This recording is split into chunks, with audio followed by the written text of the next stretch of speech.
আসসালামু আলাইকুম বন্ধুরা। হযরত মুহাম্মদ সাল্লাল্লাহু আলাইহি ওয়াসাল্লাম আল্লাহর প্রেরিত সর্বশেষ নবী ও রাসূল।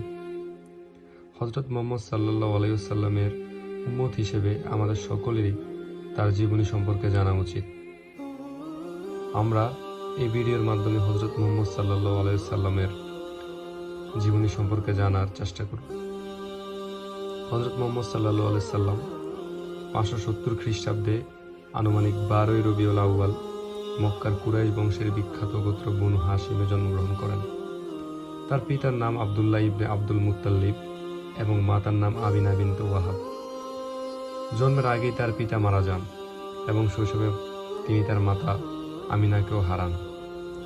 এরপর তিনি তার দাদা আব্দুল মুত্তালিব এবং বড় চাচা আবু তালিবের কাছে লালিত পালিত হন।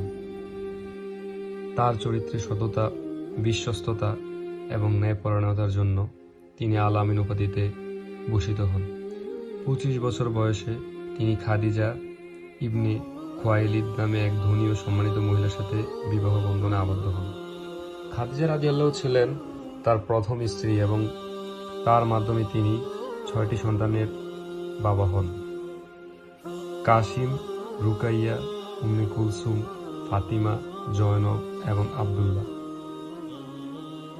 হযরত মুহাম্মদ সাল্লাল্লাহু আলাইহি সাল্লাম 40 বছর বয়সে হেরা গুহায় ধ্যানরত্ন অবস্থায় ফেরেশতা জিবরাইল আলাইহিস সালামের মাধ্যমে আল্লাহর পক্ষ থেকে প্রথম ওহী প্রাপ্ত হন। এই ওহীর মাধ্যমে তিনি আল্লাহর শেষ নবী হিসেবে নির্বাচিত হন। তিনি মানুষকে এক আল্লাহর ইবাদতের দিকে আহ্বান জানান এবং শিরক, আল্লাহর সাথে অন্য কাউকে শরীক করা থেকে দূরে থাকার জন্য নির্দেশ দেন। হযরত মুহাম্মদ সাল্লাল্লাহু আলাইহি সাল্লাম মক্কা ইসলামের দাওয়াত দেওয়ার সময় তার অনুসারী কুরাইশদের কঠোর বিরোধিতা ও নির্যাতনের শিকার হন। 619 খ্রিস্টাব্দে তার স্ত্রী খাদিজা রাদিয়াল্লাহু এবং চাচা আবু তালিব মারা যান।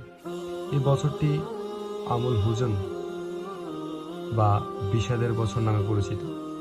622 খ্রিস্টাব্দে আল্লাহর নির্দেশে তিনি মক্কা থেকে মদিনায় হিজরত করেন।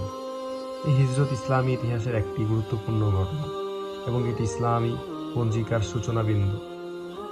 হযরত মুহাম্মদ সাল্লাল্লাহু আলাইহি সাল্লাম মদিনায় একটি শান্তিপূর্ণ ও ন্যায়ভিত্তিক সমাজ গঠন করেন এবং ইসলামী রাষ্ট্রের ভিত্তি প্রতিষ্ঠা করেন। তিনি মদিনার বিভিন্ন গোত্রের মাধ্যমে ঐক্য প্রতিষ্ঠা করেন এবং মদিনা সনদ নামে একটি শান্তি চুক্তি সম্পাদন করেন। মক্কার কুরাইশদের সাথে তার নেতৃত্বে বেশ কয়েকটি যুদ্ধ সংঘটিত হয়, যেমন বদর, উহুদ এবং খন্দক। এই যুদ্ধগুলিতে মুসলিমরা অবশ্যই বিজয়ী হয়। 630 খ্রিস্টাব্দে তিনি মক্কা বিজয় করেন এবং কাবা শরীফ থেকে সকল মূর্তি অপসারণ করেন। হযরত মুহাম্মদ সাল্লাল্লাহু আলাইহি ওয়াসাল্লাম 632 খ্রিস্টাব্দে 11 হিজরির 12ই রবিউল আউয়াল মদিনায় ইন্তেকাল করেন। তার মৃত্যুর সময় তার বয়স ছিল 63 বছর। তার ইন্তেকালের পর ইসলামী রাষ্ট্রের নেতৃত্ব তার ঘনিষ্ঠ সহচর ও প্রথম খলিফা হযরত আবু বকর রাদিয়াল্লাহু এর হাতে অর্পিত হয়।